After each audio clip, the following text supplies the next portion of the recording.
don't take shit. I got no love for the fakeness. If you wanna play tough and wanna hate this, I'll always show up. I don't ever slow up, no I don't take shit. I got no love. Chat, does anyone remember one Ross Lynch song?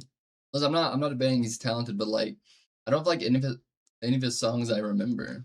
Like I know some Joe Bro songs, you know, I know some songs from artists of that time and whatnot, but like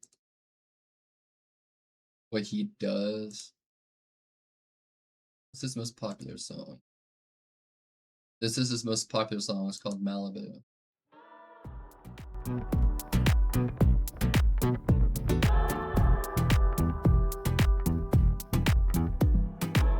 All day cause I don't know better.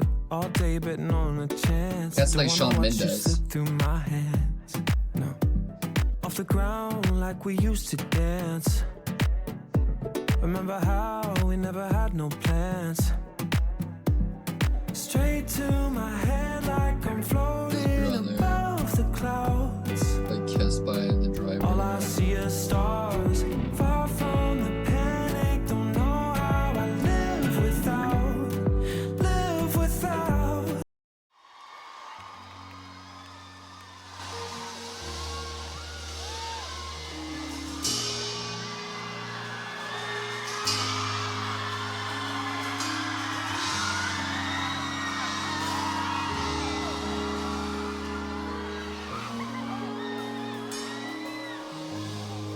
Why did they edit all this shit in?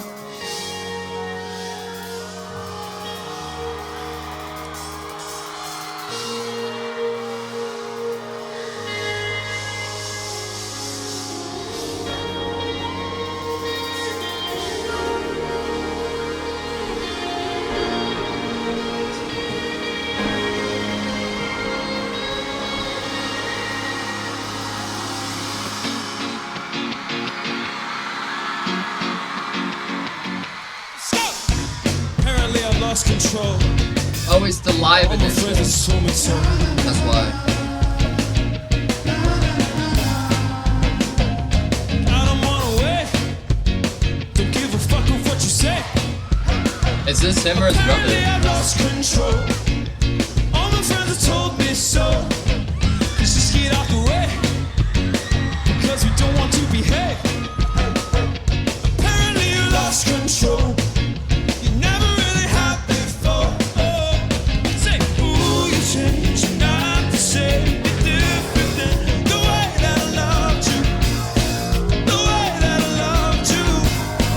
Pretty lit. Honestly, it won't matter if day is so why are you so precious about it? So precious about it. Come on. Are you aware of the moment that you became a sex symbol? No. Do you think about when? Ever? I know when it why? happened. When Austin and Ally came Ross Lynch was a sex symbol. to an end in 2016, Ross Lynch looked like the Disney star who had everything lined up. For years, Disney stars have been expected to hit the ground running after their shows end.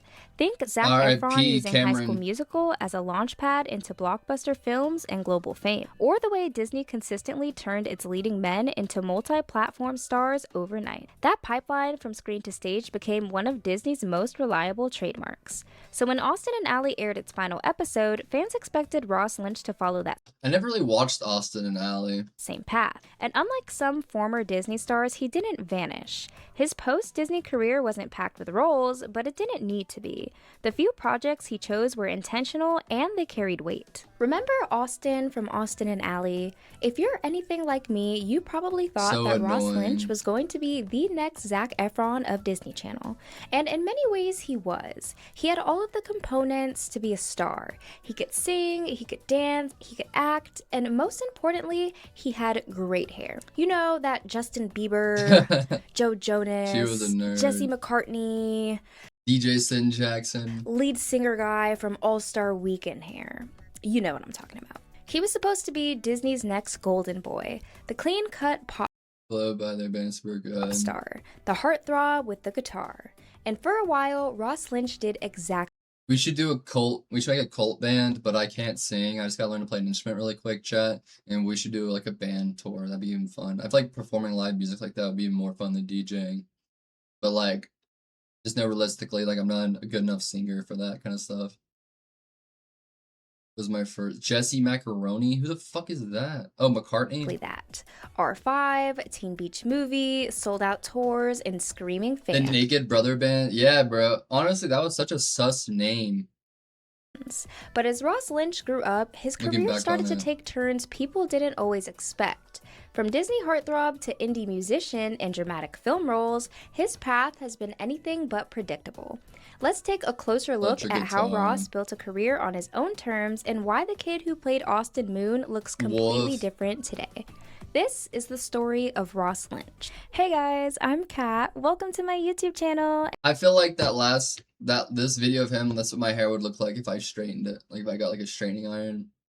Is the story of Ross Lynch. Hey guys, I'm Kat. Welcome to my YouTube channel, and if you're returning, welcome back. Can we talk about how but I've on Laura Morano, and so counterpart Ross Lynch. So for the Disney fame, the tours, or the heartthrob image, So Ross Lynch was easy. just a homeschooled kid from Colorado, growing up in a musical family, dancing in garages, and training for a career that was a lot more intentional than people realize.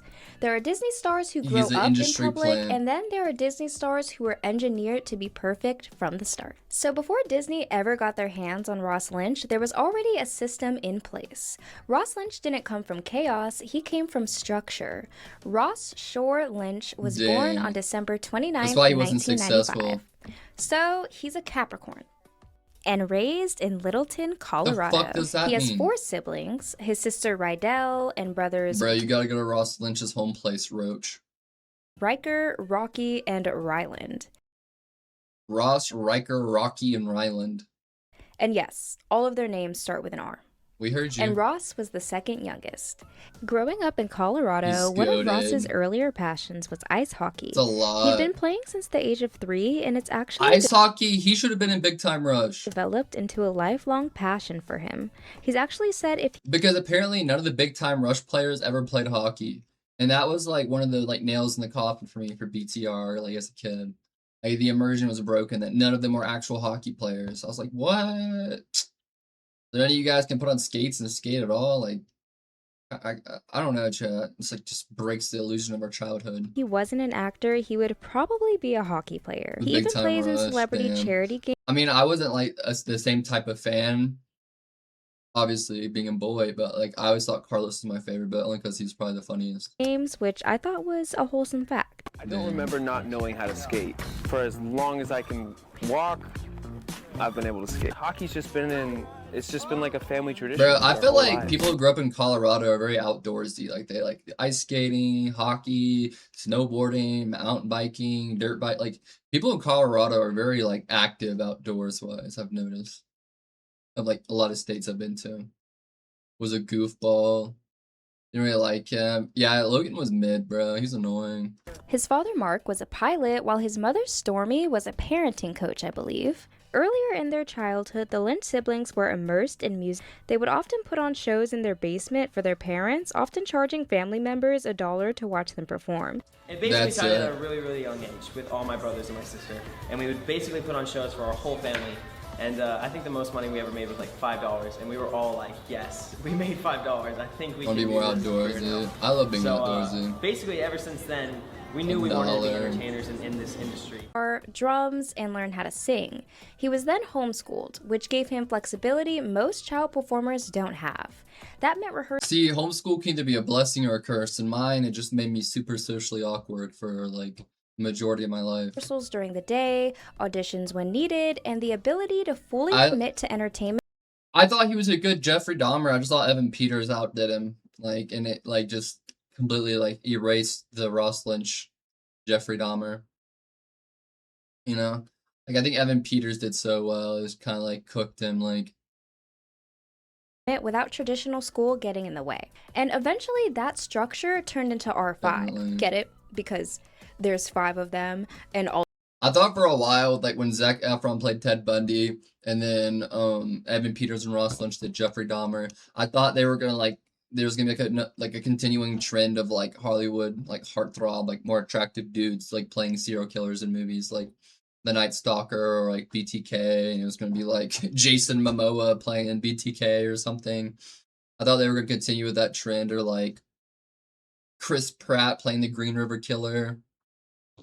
You know what I mean? Like I thought it was gonna continue to be a trend, or like um I don't know who's like another person that's like famous for being hot. Liam Hemsworth as John Wayne Gacy. All of their names start with R's. Anyway, so our I mean, the guy from what's it called? What's the motorcycle show again? Fuck, how can I forgot? He plays Jax. How did I forget that the name of that show? But he played Ed Gein recently in that Netflix documentary. Not documentary, Netflix show. What was that show called? Sons of Anarchy. Fuck. 5 was a family band made up of Ross and his siblings. That wasn't just about music, but branding. His father, Mark, managed the group, while his mom, Stormy, styled the kids' outfits and handled shopping I don't for know their why that was stage so hard for me to looks. remember. Now, if the family band with siblings and musical talent story sounds familiar, it's because it wasn't unique to Ross, I and watched Disney's hella actually done it before, Sons of Anarchy with none back in the other day. than the musical prodigy herself, China Anne McClain. Whatever happened to her? Is she still an actress, singer? Does she still make music? We Ant saw Farm a was nearly so good. identical blueprint with China Anne McClain and her sisters, where talent wasn't just developed individually, it was packaged as a family unit. This is important context because Ross didn't stumble into fame, he was already trained for it. And Ross didn't grow up completely disconnected from That's the kinda entertainment creepy. world. He's actually the second cousin of Derek and Julianne Hough, two of the most recognizable professional dancers of the 2000s and I don't know anything about dancing, so I don't know who the fuck they are. 2010s, known for Dancing with the Stars, touring choreography, and mainstream crossover fame. That doesn't mean Ross was handed a career, but it does reinforce something important. Performance wasn't foreign in this family. Honestly, chat, a lot of life, and it's kind of sad sometimes, is just connections. People you know, family members, being like happening, being related to somebody. That I'm not saying that's his case, but like I've known a lot of people that have just gotten like lucky connections. They just know somebody. 2007, the Lynch Yeah, family made a Nepo strategic baby. decision to Like move Roach. to Los Angeles. Not casually and not temporarily, this was a calculated industry decision. They understood early on that music alone wasn't enough to break through, and acting was the entry point. And while Just taking a late night hot shower. Are you trying to like seduce me? Sammy's like, oh, I'm still here. I'm just taking a steamy late night hot shower. Brother sure does. I mean, bro, listen. I mean, my parents are awesome, but you know, they're very humble people. But if I had like connections with them, I could work or like different things. I mean, I would. No, like I don't think there's anything. Obviously, I make jokes about like people having like connections and rich parents or whatever. But like, shit, if you gotta take advantage of it, bro. Like, you know, struggle is not fun. So any chance you can or any opportunity you can take to not struggle and to, you know, be better and help yourself out, I mean, take it. the Lynch's family band R5 existed as a group, Ross was the one pushed most aggressively into acting. But not at first. The original move to Los Angeles wasn't even No. about Ross. It was You about guys with me? Riker. Riker was the oldest, and he was already booking acting work from Colorado. So when opportunities started pulling him Damn. towards LA, the family made a rare, all-in decision to take their chances and move. That's insane, bro. Like, it paid off, obviously, but like, imagine like our kids are gonna be famous actors. Let's just quit our jobs, quit everything, and move to LA and like live off our kids' fame. To California. And they didn't arrive into comfort either. At one point, all 7 of them were in a small 2-bedroom apartment with no TV, stretching every dollar while they tried to break in.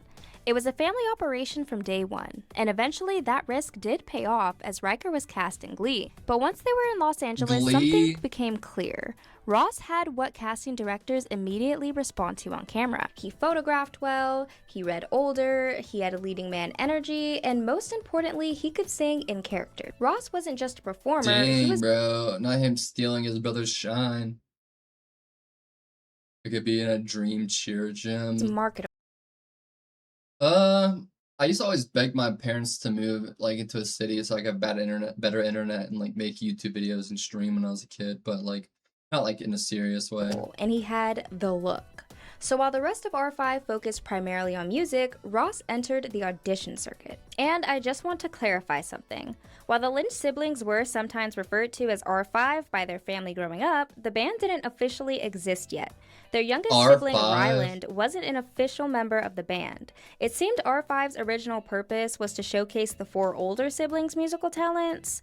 Ross, Riker, Rocky, and Rydell were already playing instruments and singing. Ryland hadn't developed those skills publicly yet.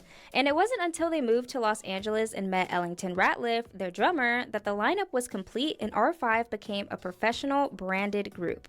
Before that, Ross and his siblings were performing together informally, but the official band, the one that would launch tours and Disney promotions, only took shape once Ellington joined. In 2010, the band debuted their self-released 5-track EP titled Ready, Set, Rock, but it was later removed. Bro, those outfits are crazy.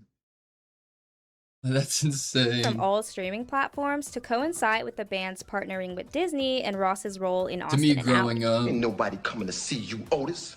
Before Disney really knew his name, Ross was breaking into the industry in a way a few may Kids recognize. Bop. He appeared in Kids Bop 15, even appearing in a music video for the franchise. It wasn't a full-on Kids Bop career at all. He wasn't touring with the group or officially branded as a Kids Bop kid, but it gave him early experience in recording, choreography, and performing in front of cameras, all while handling professional expectations at just 13 years old. Ross was also part of a competitive dance group called Rage Boys Crew. The Rage Boys crew, chat. You guys don't know about the Rage Boys crew back in the day. Let me tell you. Texas, I was Crew not featured excited. dancers like Riker, X's. Rocky, Ryland, and Ellington, along with others. I don't know. I think I would have been excited to move to Texas when I was honestly like. I had just a weird when I was a kid, bro, growing up, chat. I just I wanted to fucking take off. I just wanted to go anywhere and everywhere. Like I wanted to move. I wanted to travel. I wanted to go to this day. I wanted to go see this. I wanted to go do this. So I would have been down to move, do anything just to see different stuff growing up. Ross trained in hip-hop and freestyle choreography, which is impressive because we all know freestyle isn't the kind of performance that lets you hide behind a script. In 2010, Rage Boys Crew even appeared on So You Think You Can Dance. They didn't win or become viral sensations, but that wasn't the point. What mattered was that Ross has already experienced national television, pressure choreography, and being evaluated as a performer. In 2010, he was also casted as an extra in Hannah Montana's Ordinary Girl music video for the show's finale, alongside his brother Riker. And Disney doesn't just put anyone in their productions. Even small background roles are a way of testing presence, timing, and professionalism on set. He was being observed, evaluated, and quietly folded into the Disney system long before Austin Moon ever became a household name. His first credited television role was on Disney XD's Moises Rules in 2009, Disney XD? a short-form series that quietly put him on camera and let him experiment with comedic timing. It wasn't a breakout role, audiences wouldn't have recognized him yet, but it doesn't matter. This was Disney testing him. Every scene, every take was a small step in preparing him for a much bigger stage. So something I find really or China and McClain, the contrast is noticeable because they spent years building quietly. Guest roles, small sitcom appearances, supporting parts that let the industry warm up to them before they ever. Oh my god, she was on Grown Ups? But Ross didn't really have that phase. And that difference isn't about talent or effort, it's about how his career unfolded. Instead of moving through a long stretch of guest appearances, Ross entered the public eye almost immediately as a lead. His introduction to audiences wasn't gradual, it was decisive. So rather than being tested slowly, the way they used to pose Disney stars and dress them up back in the day was wild. Like all these color choreographed outfits and stuff. Multiple projects, Ross like Pink Tank. plain blue jeans, pink bulky shoes. Was placed into a position where the audience Purple response beanie. mattered right away. His career didn't grow in small steps, it arrived fully formed. In between the bigger, more visible roles, Ross was also taking on smaller indie work. He was featured in a film called Grapple, which was a choice that didn't chase attention, but it did give him experience. By the time Austin and Ally was casting, Ross wasn't just some random audition. He was already inside the Disney system. By 2011, all of that groundwork paid off. Ross's big break would come with the premiere of Austin and Ally. The only thing I like about Austin and Ally was Rainy Rodriguez. Disney Channel's new sitcom about a confident, outgoing... Like what is that sweat wristband, the dog? Like, the outfits were crazy. And they love these little 3/4 shirts, like the baseball t-shirts. Singer and an introverted, awkward songwriter. Disney didn't just see an actor or a singer, they saw someone who could carry a show, deliver comedy naturally, and charm audiences across all ages. Ross had the perfect combination of musical talent, charisma, and camera-ready presence. It wasn't luck, it was years of preparation, small successes, and careful observation coming together. And just like that, Ross Lynch became Austin Moon, stepping fully into the spotlight in the role that would define the next stage of his career. At the center of the show were 4 young stars: Laura Marano as Ally, Ross Lynch as Austin, Rainy Rodriguez as Trish, and Callum Worthy as Des. The show followed Austin's rise as a pop star and Ally's journey from behind-the-scenes songwriter to performer. The pressures of fame, creativity, and growing up in the spotlight. Everybody's gonna get a turn, so when he gets here, let's all behave in a nice, orderly fashion.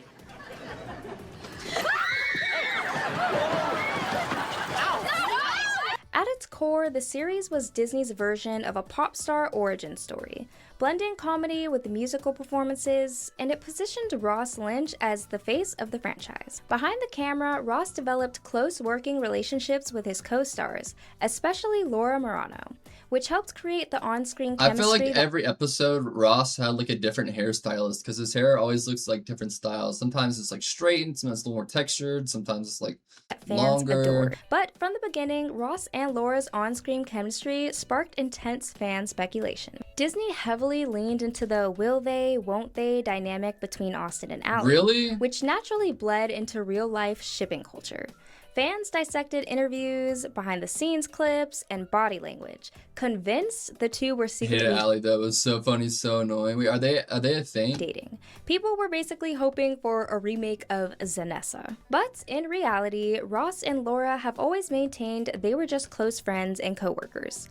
Both repeatedly shut down dating rumors in interviews. And Laura later spoke about how difficult it was to have normal friendships when fans constantly projected romantic narratives onto them. Austin and Ally was part of Disney Channel's dominant 2010s era, airing alongside hits like Jessie. Hey, Jessie!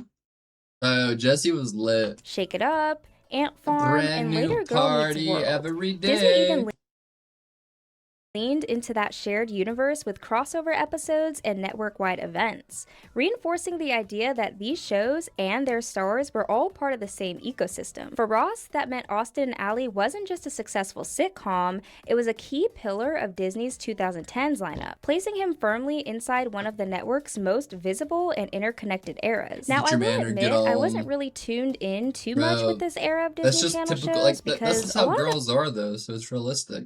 Felt so forced and they never get their man and get on. Kind of cheesy, but Austin and Ally really did appeal to people of all ages and actually did have some genuinely funny moments that made me laugh. Guess who's nominated for Best Debut Album? I have no idea. Who? Both of you! No way! Yeah, bro, this was Roach's favorite show growing up.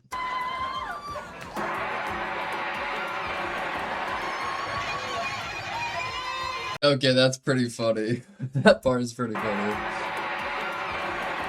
Like, there's no way they told him to do that. Like, stick out your tongue and wag it like a dog. He just decided to. Sweet Life was Sweet Life Disney or Nick? But when Austin and Ally premiered in 2011, Disney wasn't just launching a sitcom.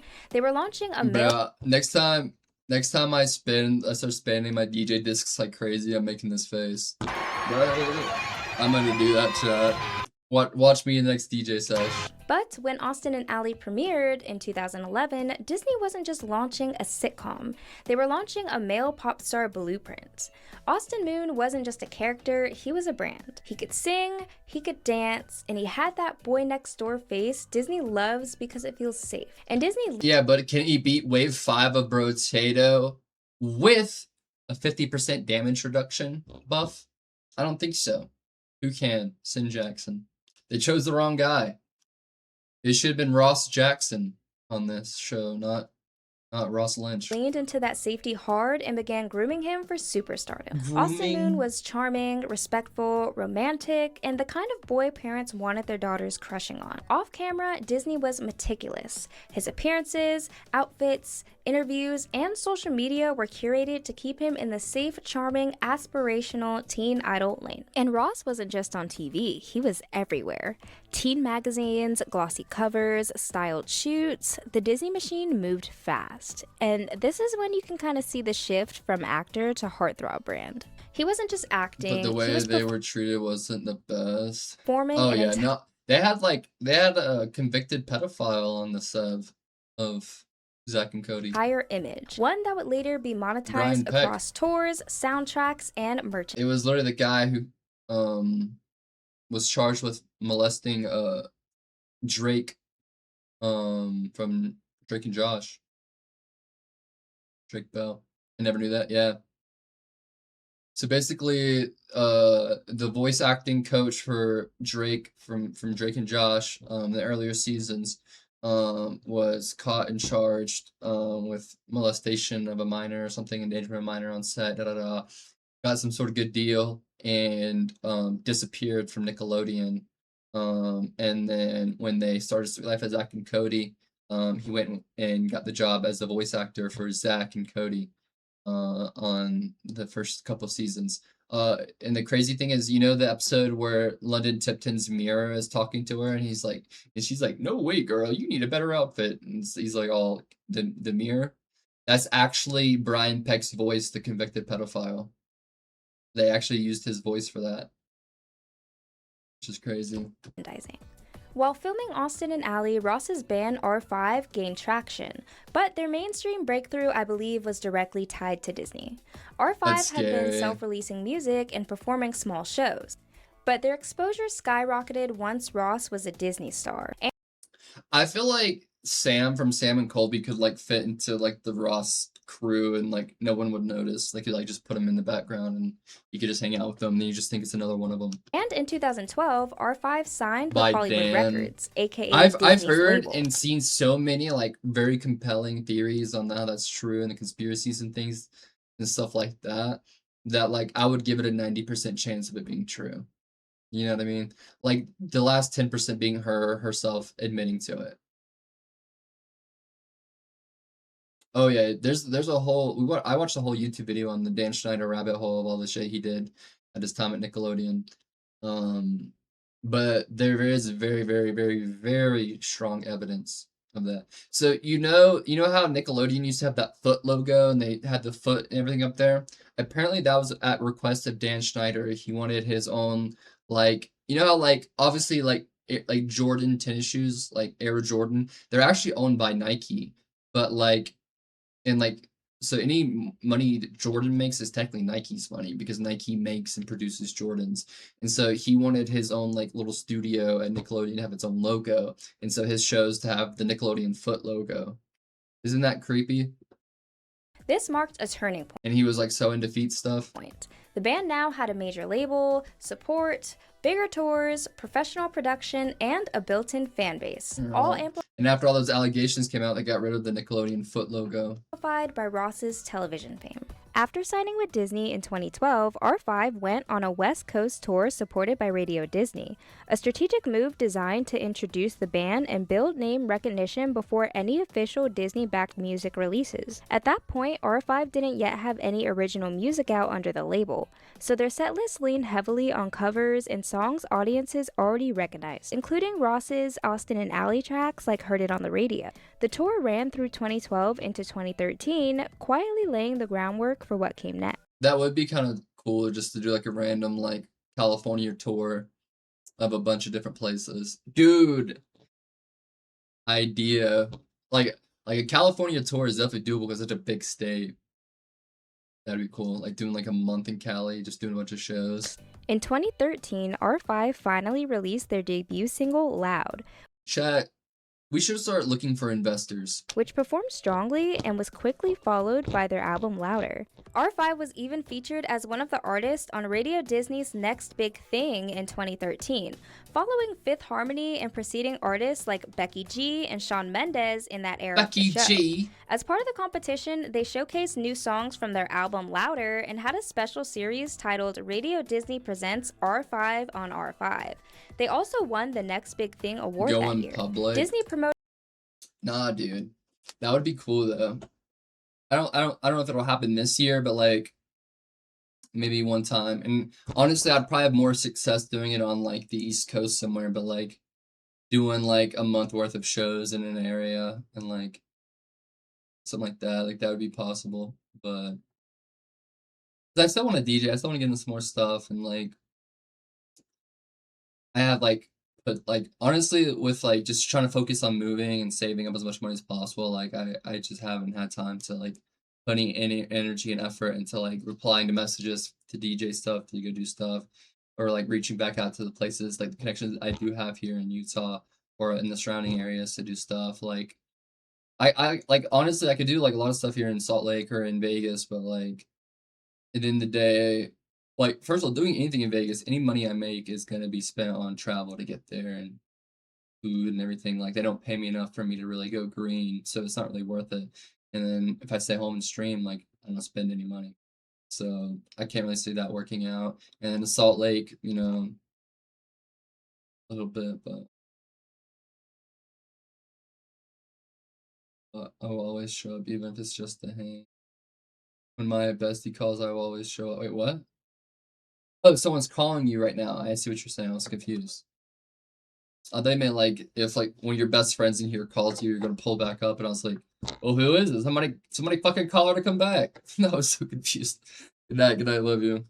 R5 songs on soundtracks, Radio Disney, and cross-marketing campaigns. The timing was no accident. Disney leveraged Ross's acting visibility to ensure the band's music reached millions, while the band's music in turn reinforced his star image. Disney allowed Ross to continue touring with R5 not out of generosity, but because it benefited them. R5 fed the Ross Lynch fandom, the fandom fed the show, and the show fed the brand. But what fans saw as living the dream was actually constant exposure. On a surcharge. Off switch, no separation between character and person.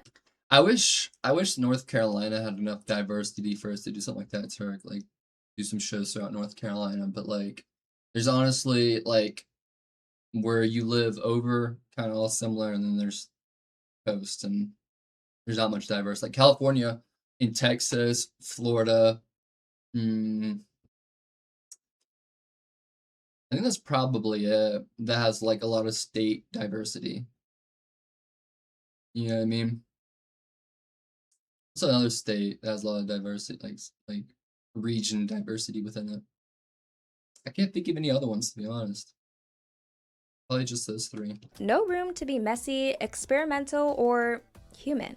While Austin and Ally was still airing, Ross Lynch was already expanding his Disney footprint with the release of Teen Beach Movie. And, by the way, Teen Beach Movie. Teen Beach Movie. I haven't heard of that. The first film premiered July 2013, meaning Cara! What up, Capycara? Filming took place in late 2012 and early 2013, right in the middle of his Austin and Ally. I just don't want to surf, bro, but I'm just too fucking afraid of sharks. Like, bro, imagine how cooked I would be if I got, like, soul surfered and lost one of my arms. Like, there goes streaming, there goes DJing. Like, we'd have to do just chatting all the time. Like, how am I gonna game? Schedule. The movie was filmed in Puerto Rico during the height of his sitcom success, positioning Ross as the center of another musical property almost simultaneously. He played Brady, a laid-back surfer who gets Brady, that's gotta be one of the worst names. Pulled into a 1960s beach movie world, a role that leaned heavily into charm, physicality, and musical performance. Unlike a standard Disney Channel original, like mullet hair in the back is getting really long, and it's like keeps getting like fucking like wrapped. Cause I wear 2 chains, and so like it gets like wrapped up and taken between the chains, and it's like pulls on it. It's like my fucking, what's it called? My rat tail gets caught up in my chain. Movie, Teen Beach Movie was designed as a I need full-scale somebody to come musical trim my event. rat tail. Ross performed multiple songs, led ensemble See, it's numbers, and was marketed not Gosh, just this was so hot. as an actor, but as a performer. And We're y'all, learning his Ross was lore. dancing like rent was due. Like, I knew he was talented, but honestly, going back and rewatching him perform these musicals, he really put his all into these performances. The film became one of Disney Channel's most successful movies of the decade, drawing massive viewership and cementing Ross. I think at this time, because they said, like, what year is this movie coming out? Teen Beach Movie? Because, like, I feel like at this point I'd fallen out of Disney Channel.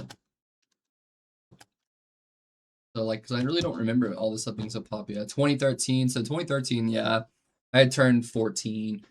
So I was, like, getting into more, like, leaving Disney Channel, Nickelodeon stuff behind. So peak and all the dancing songs. Back from taking a little late night hot shower. Why do you keep emphasizing on hot and steamy and freaked out it was in there? What's up with that sound? What's going on? As a network-wide teen heartthrob. For this movie, Hot Disney kept shower. Ross extremely safe. He wasn't sexualized on screen, he wore conservative beachwear, and physical intimacy was limited. Disney wanted Brady to feel fun, musical, and boy next door, not provocative. And Disney's marketing team was working overtime to promote this movie. The cast performed live dances on shows like ABC's The View and Good Morning America, bringing the project onto mainstream morning television and introducing Ross to audiences far beyond It's such a good song. Disney Channel. They even performed live at the It's Disney kinda like a Parade in Footloose 2013. looking- In late 2013, R5 launched the Louder Tour. This time, the focus shifted from introduction to expansion. Bigger venues, a growing fan base, and a set list built around their own original music, not covers. It marked the moment R5 transitioned from a Disney-supported experiment into a fully touring pop band. After the massive success of the first film, Teen Beach 2 followed in 2015, again filmed while Austin and Ally was still in production, and once again filmed in Puerto Rico using its stunning Puerto beaches for Rico. outdoor scenes. Teen Beach 2 follows Mac and Brady as their real-world relationship struggles with high school, but they're interrupted by Chat, for one of my YouTube videos before I leave Utah, I want to go to the High School Musical set that they have here in Utah, because they filmed High School Musical 2 here. And they have it set up like a museum, like you go walk through and see all the sets and scenes and the golf courses and everything. So I want to try to make a video there. I think it'd be cool to show you guys that, since I know you guys like High School Musical so much. surprise visits from their 1960s movie friends who come to the real world, leading to chaos as they try to get the characters back to their time before their world changes forever. The sequel leaned harder into spectacle, bigger musical numbers, sharper choreography, and a stronger nostalgia to play, while keeping Ross at the center of its marketing. By this point, Ross wasn't just starring in a so hit show and a cool. movie franchise. It's just it's like an hour and a half away, so He was operating across television, film, and music all at once. And once again, Disney cross-promoted the movie on major TV networks. The Teen Beach 2 cast even performed on Dancing with the Stars. Once again, Disney kept the characters safe for the movie. Fans were wondering if Brady and Mac would ever share a kiss, but were disappointed. Ross said that him and Maya actually Damn. did kiss during a scene, as they felt their characters should have that moment. It was completely spontaneous and unscripted, and they were hoping it would make it into the film, but unfortunately Wow. it did not. Together, the Teen Beach films marked a turning point. They expanded Ross's audience beyond sitcom viewers and solidified his image as a polished, highly visible Disney lead. But they also locked him into a specific version of stardom that would be difficult to grow out of once the Disney era ended. While Ross was still finishing out his Disney music, Do kids now, Alina, you'll know this, and maybe Roach who watch kids, do kids nowadays still watch Disney, Nickelodeon? I feel like they just like watch social media and like YouTube and Twitter and TikTok, and like, do people still watch television? musical run on screen, R5 was simultaneously pushing their sound in a more mature direction. Dude, that's his coolest hairstyle. And on screen, R5 That's gotta be the coolest he's looked out of any of these. Not really, definitely not that often. was simultaneously Yeah. pushing their sound in a more mature Gifted direction. kids. That year, they released their second and Makes final sense. studio album titled Sometime Last Night. The project leaned a bit Neighbor darker and Kids, more pop yeah. rock than their earlier Disney Shows era it work. all. Yeah, I would say like I don't hear people talking like I feel like the last like really famous, you know, star, like Disney or Nickelodeon star was probably Sabrina Carpenter. Like, and even like I don't feel like they like because like I remember growing up, it doesn't matter what age you were, you knew about Miley Cyrus. It didn't matter what age you were, you knew about you know, Zach and Cody. Like my parents knew who Zach and Cody was, like Miranda Cosgrove, and like now I couldn't even tell you a single Disney actor, single Nickelodeon actor. Reading Rainbow, yeah. And Reading Wabbit. What's up, Ty? Tracks like Heart Made Up on You and Smile became fan favorites from that era, with views for both videos sitting around 30 million each today. Their song Smile was even featured in collaboration with ESPN for Special Olympics coverage, exposing the band to a wider, more mainstream audience. By the time Austin and Ally concluded... Listen. Say I do this, listen. I do a month-long cultathon, alright? That'll lock me in to move. I'll have enough to move. No problems, no issues, no stress. And then I could do like... We could do a couple shows, like do like a month shows, just all like really back. There's just 1 year, one month of meetups, boom, done. So I want to do some events this year. I don't want to really close it down from last year and shut everything down. Like I want to do something fun this year. Like I just gotta really put my mind to it and lock in and do it. I know I keep talking about, because like here's the thing is I've done a week-long cultathon, and if I do the next up is 2. I'll want to do a month. Like I'll want to do the month. So if I'm already at 2 weeks, let's just say, like it's better to do just a month all at once than to do 2 weeks and then later on, you know, down the road next year or whatever, do a month. You know? Because like, I'm not gonna lie, I probably only got one more in me, like streaming that long at once. You know, like I don't know, like, cause and I know you guys might not think it's too hard. It's not that hard to do, and like streaming isn't hard to do. Don't get me wrong, but like those cultathons, like it's just sitting there and just like trying to like talk, entertain, stay awake, and do stuff just for hours on end. I have fun doing it. I love challenging myself, and like, you know, and streaming, there's not many physical challenges you can take a lot of the times. So like it does feel like a physical challenge. I like physical challenges. I've always been like someone who likes to take on like myself and stuff. So I felt like it could be doable. I would probably do like 48 and 6, like the whole month. So like 48 hours straight, sleep for 6 hours. 48 hours straight, sleep for 6 hours. I could do it for sure. Like I said, but I could never do that again. Like that could be, it'd have to be like a one-time thing. In January 2016, Ross Lynch had already built a fan base through multiple channels. He had already done everything Disney could ask of him. He had carried a hit sitcom for 4 seasons, he had starred in 2 major musical films, on the premium and he wheel. had fronted a band that benefited directly from Disney's machine. Between 2013 to 2016, Ross Lynch won several awards, including Nickelodeon's Choice Award for Favorite TV Actor and Favorite Male TV Star. I think if we get IRL stream for the first IRL stream, I think I'll probably go to the lake or go like where you guys see me shot the YouTube video where we did some stuff from the Salt Lake Puny tour visit.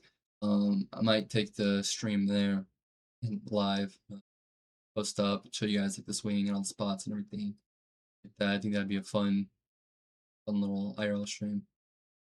Oh, you're good, Sam.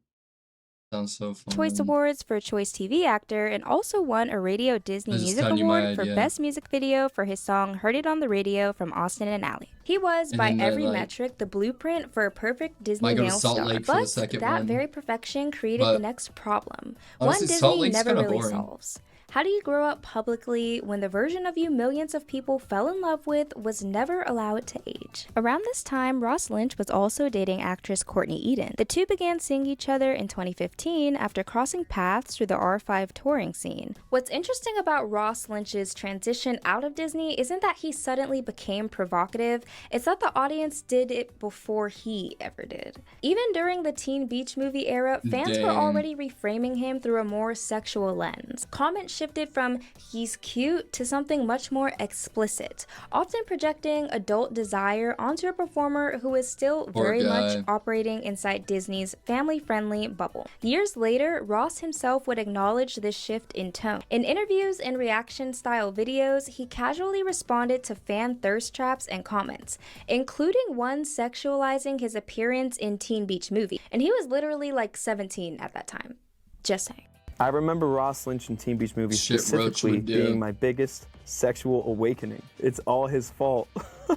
That movie's like really innocent too. You know what's funny? Actually, I didn't think they let me take my shirt off for that film. They had me in this like yellow rash guard the whole time. And they also, for some reason, they didn't want Maya and I to kiss in the first movie. He responded to these comments with a mix of humor and kind of detachment, in my opinion. But that distinction matters because despite the narrative that Ross shed his Disney image immediately after Austin and Ally ended, he actually didn't lean into overt sexual presentation for years. In fact, the more visibly sexualized stage performances people associate with him didn't really emerge until much later, closer to the 2020s, long after he'd established himself outside of the Disney system. But in 2017, Ross Lynch did something that instantly reframed how people saw him. He played Jeffrey Dahmer, and not the sensationalized version, the quiet, disturbing, deeply uncomfortable early years. Playing a teenage Jeffrey Dahmer wasn't just a departure from Disney, it was a confrontation. The role stripped away charm, romance, and musicality,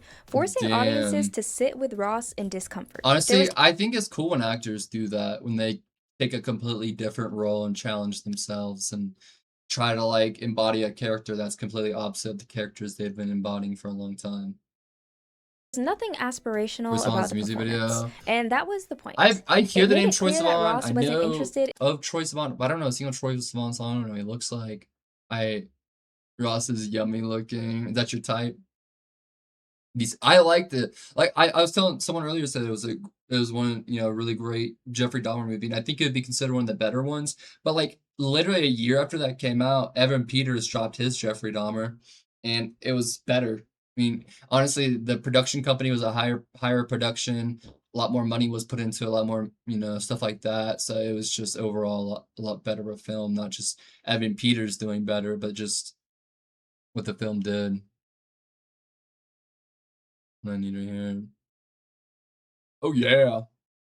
So, in preserving a heartthrob image if it meant staying stagnant. The reaction was mixed, and that too mattered. Some viewers praised the risk and the restraints, and others couldn't separate the actor from the memory of Austin Moon. But Ross didn't walk the role back or soften his choices afterward. He didn't apologize for making people uncomfortable, he simply kept moving, as he should. By late 2017, Ross and Courtney Eden had split, lining up with a period where both his career choices and public image were clearly entering a new chapter. That same year, R5 had released their third and final album with Hollywood Records, titled New Addictions. It marked the close of their Disney-era chapter, and shortly after, the band officially parted ways with the label. Why is he wearing with tidy the group whities? disbanding, Ross and his brother Rocky re-emerged creatively as the Driver Era, signaling a fresh start in a new musical direction just as Ross was preparing to take on more mature acting roles. After My Friend Dahmer, Ross continued exploring non-Disney opportunities, including starring as the lead in the 2018 teen comedy Status Update. Is that the in the band film, name he played or what? Kyle Moore, a high schooler whose social media posts start coming true thanks to a mysterious app. While Status Update didn't become a major critical or commercial hit, it was one of Ross's first feature film leads outside the Disney umbrella, a clear step towards proving he could carry a movie role on his own. The movie's reception was mixed at best. Audiences and reviewers saw it as a typical teen comedy, with familiar tropes. But the fact that Ross was trusted with the lead role in a theatrical release is notable. It signaled that casting directors still saw box office potential in him outside of Disney's controlled environment. Ross then appeared in Chilling Adventures of Sabrina in 2018, Never heard of it. continuing the trajectory of purposeful Brown hair rebranding. Ross. This series put him right back in the public eye, but in a different context. Harvey Kinkle wasn't a pop fantasy, he was flawed, emotional, and often secondary to stronger female leads. This project allowed Ross to maintain a connection with young audiences while exploring darker, mature themes. Sabrina also allowed Ross to flex his musical and acting skills in new ways, creating a bridge from his his Disney past to more adult creative identity. During Chilling Adventures of Sabrina, Ross also met actress Jazz Sinclair, and a connection that began as on-set friendship quickly became something more. They were one of those Hollywood couples fans really latched onto. Chemistry in their performances, shared moments at events, cute Instagram posts, and even songs inspired by their time together. Aww. When Ross's relationship with Jazz Sinclair became public, isn't that crazy? Like, you could be on stage, like, looking into the eyes of a woman singing. I love this. I haven't seen it. I should check it out. Like, singing a song you wrote about her in, like, in front of a bunch of people, the lights and everything, and then later you're broken up and it doesn't even matter anymore. But yeah, you could share such a special moment with someone you're not even with anymore.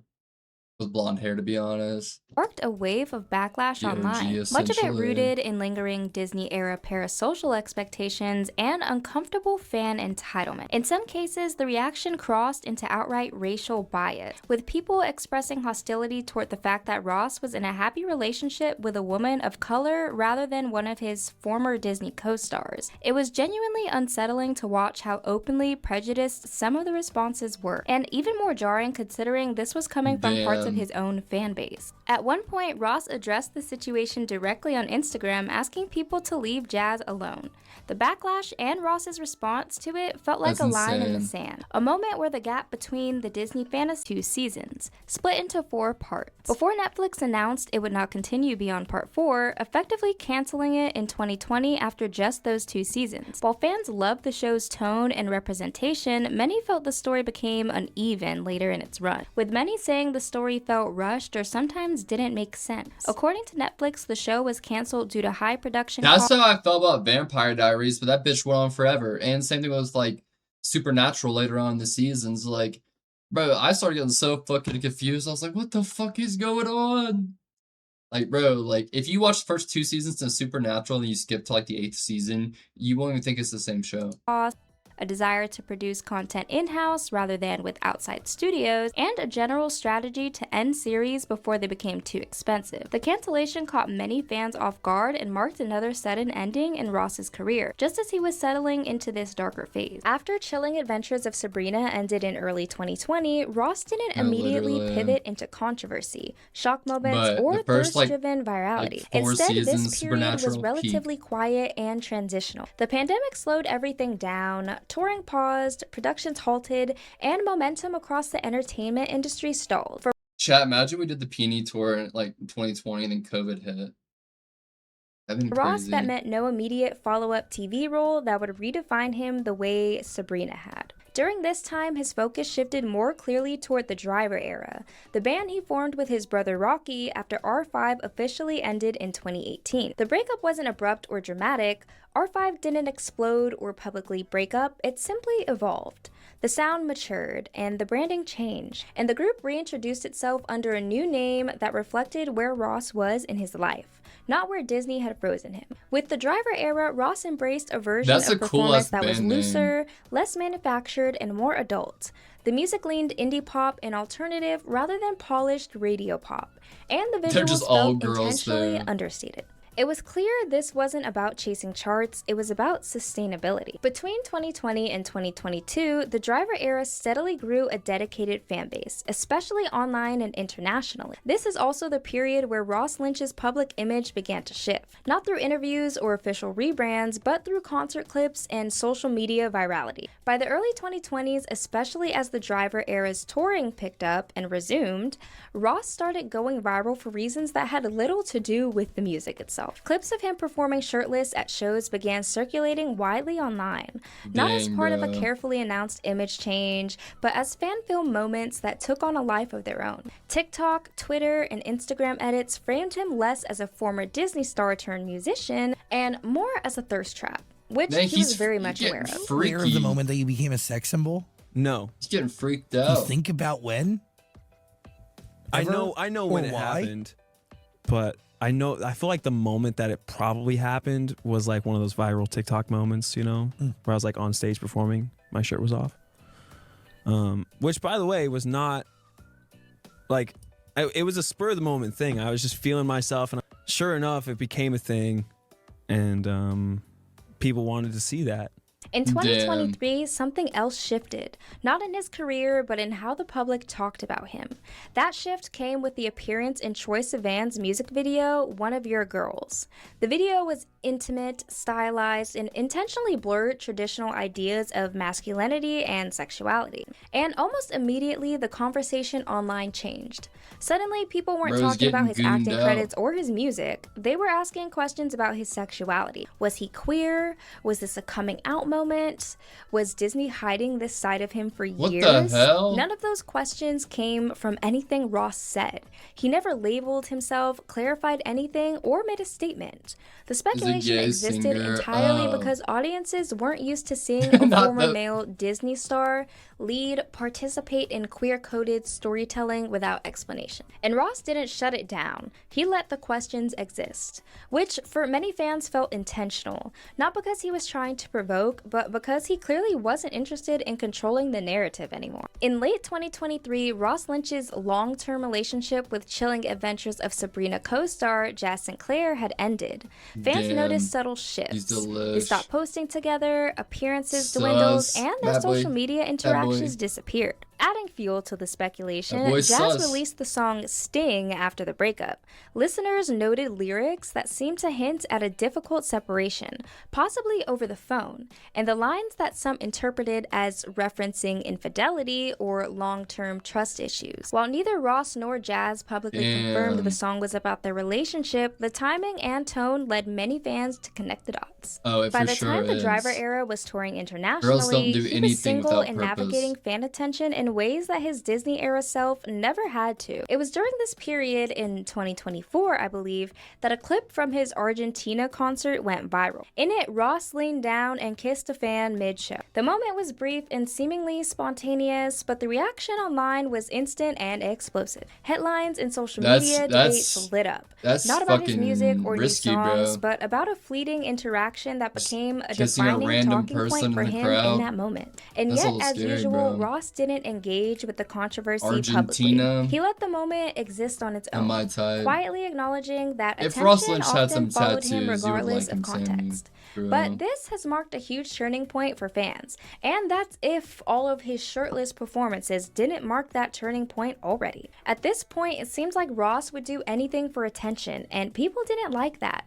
Some called it disgusting, and others said he goes viral for everything. So this is where he gets his downfall. But his music.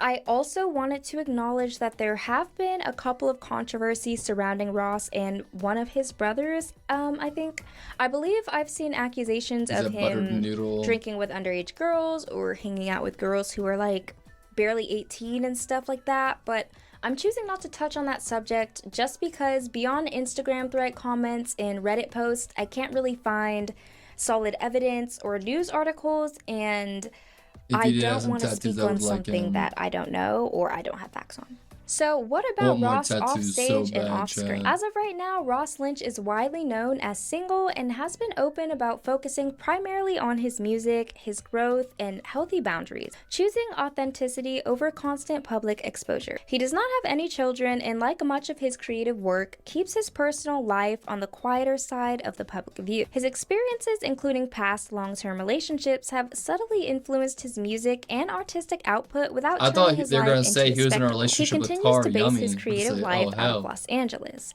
a city he's lived in since his family first moved there. But his work now spans the globe through tours, recording sessions, and selective acting projects. At the same time, after years of focusing primarily— I heard touring overseas in like Latin countries and European countries is a lot more fun for artists than they say it is in America. They say that the crowd's better, the venues are better, the events are better. Primarily on music, Ross has begun to enter the acting world in a bigger way. In October 2025, it was announced that he joined the cast of the upcoming Netflix mystery thriller Heartland. And Heartland marks one of his first major acting roles in years, something that reflects both his growth as a performer and his willingness to choose projects that challenge him rather than ones that simply trade on nostalgia. And even now, Ross's career hasn't pulled him away from the people who have been there since the very beginning. He still shares the stage with his brother Rocky as the Driver era, tours alongside family, and keeps that connection alive through the more casual, behind-the-scenes moments fans see in family vlogs. In a way, that story loops back on itself. The same family foundation that helped launch his career is still very much part of how he creates today. Today, Ross Lynch isn't everywhere, and that's the point. He acts selectively, he tours consistently, and he maintains privacy. And he no longer feels I didn't even know he was in a band that tours. That's pretty crazy.